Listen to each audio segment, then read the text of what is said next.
Antes de qualquer coisa, eu preciso te fazer um pedido muito importante. Se inscreva agora no canal e ative as notificações. Isso é fundamental para que você não perca absolutamente nada do que está acontecendo nos bastidores do Botafogo.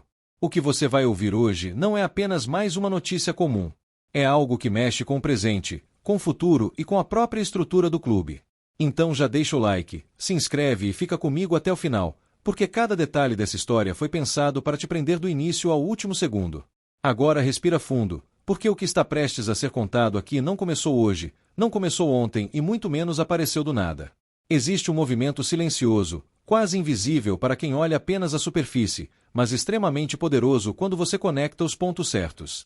E é exatamente isso que vamos fazer aqui. Nos últimos dias, algo diferente começou a circular nos corredores do futebol brasileiro. Não era manchete estampada, não era coletiva de imprensa, não era anúncio oficial com fogos. Era silêncio. E no futebol, quando o silêncio aparece de repente, geralmente é sinal de que algo muito grande está sendo preparado. Torcedor do Botafogo, você já parou para pensar por que algumas decisões parecem simples demais? Por que certas negociações acontecem rápido, enquanto outras se arrastam por meses? Por que alguns jogadores saem sem alarde, enquanto outros viram novelas intermináveis? Nada disso é aleatório.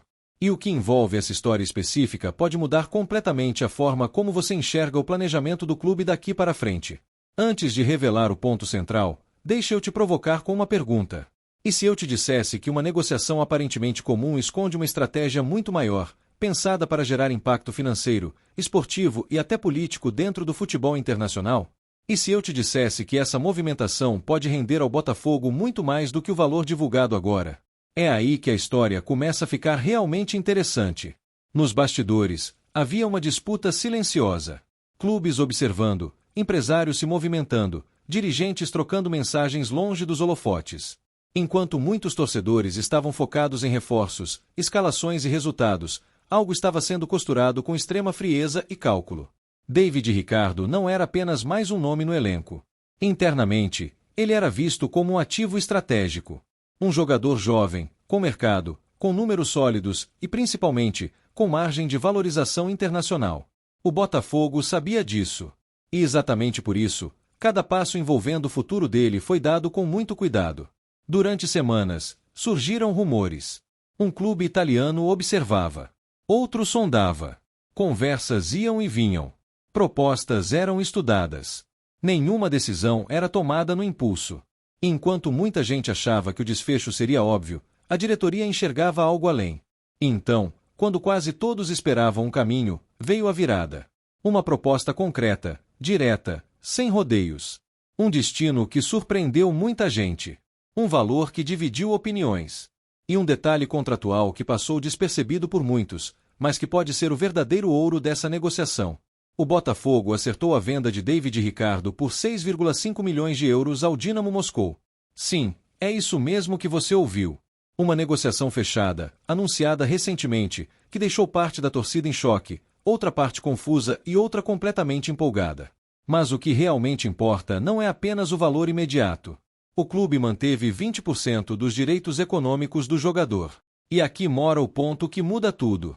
Para quem olha rápido, pode parecer apenas mais uma venda.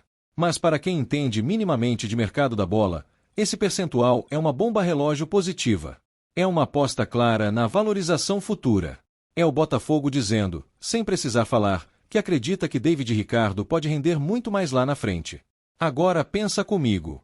Um zagueiro jovem, indo para o futebol europeu, em um mercado que historicamente valoriza jogadores defensivos, com vitrine continental, disputando competições internacionais. Se ele se destaca, se evoluir, se chama atenção de ligas maiores, esse percentual pode virar uma fortuna. E é exatamente isso que está deixando os bastidores em ebulição. O Torino, da Itália, era outro clube interessado. As conversas existiram. Mas não houve acerto. E isso não foi por acaso. O Botafogo escolheu o cenário que julgou mais estratégico, não apenas financeiramente, mas também esportivamente para o jogador e, consequentemente, para o próprio clube. Vale lembrar que David Ricardo chegou ao Botafogo em fevereiro de 2025, vindo do Ceará, por 1,8 milhão de dólares. Em pouco tempo, ele se firmou, ganhou espaço, entregou desempenho. Foram 29 jogos, 2 gols, uma assistência e uma temporada que chamou a atenção de fora. Ou seja, o Botafogo praticamente quadruplicou o investimento inicial em pouco tempo. Isso, por si só, já seria motivo de elogio. Mas o clube foi além. Garantiu participação em uma venda futura, mantendo-se ligado ao crescimento do atleta. E aqui entra o ponto mais sensacionalista dessa história, mas sem exagero. Essa venda não é apenas sobre David Ricardo. Ela é sobre modelo de gestão. É sobre como o Botafogo está se posicionando no mercado internacional. É sobre mostrar que o clube não vende mais por necessidade, mas por estratégia. Esse tipo de negociação envia um recado claro para o mercado. O Botafogo sabe negociar, sabe esperar, sabe valorizar e sabe proteger seus interesses no longo prazo. Para o torcedor, fica aquela sensação agridoce. De um lado, a perda de um jogador que vinha sendo útil. Do outro, a certeza de que o clube está pensando grande, pensando à frente, pensando em sustentabilidade e crescimento. E não se engane. Esse tipo de movimento costuma gerar efeito dominó. Outros clubes passam a observar. Outros jogadores passam a enxergar o Botafogo como vitrine.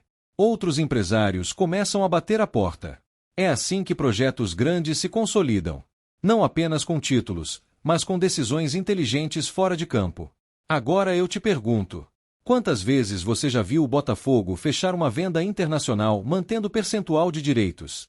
Quantas vezes isso aconteceu no passado recente? Poucas. Muito poucas. E isso mostra que algo mudou. Essa notícia foi anunciada recentemente e deixou os fãs loucos exatamente por isso. Não é só sobre o agora. É sobre o que pode vir depois. E se David Ricardo estourar na Europa? E se ele for negociado novamente por valores ainda maiores? E se o Botafogo, lá na frente, receber uma quantia que ninguém está imaginando hoje? É isso que mantém o torcedor preso, curioso, ansioso. Nada foi feito por acaso. Tudo foi calculado. E agora, com essa venda concluída, a pergunta que fica no ar é: qual será o próximo movimento? Quem será o próximo jogador valorizado? Qual será a próxima negociação silenciosa que só será revelada quando tudo estiver fechado? O Botafogo parece estar jogando um jogo diferente. Um jogo de xadrez, enquanto muitos ainda jogam damas. Se você chegou até aqui, é porque entendeu que essa história vai muito além de um simples anúncio. E por isso eu te faço mais um pedido.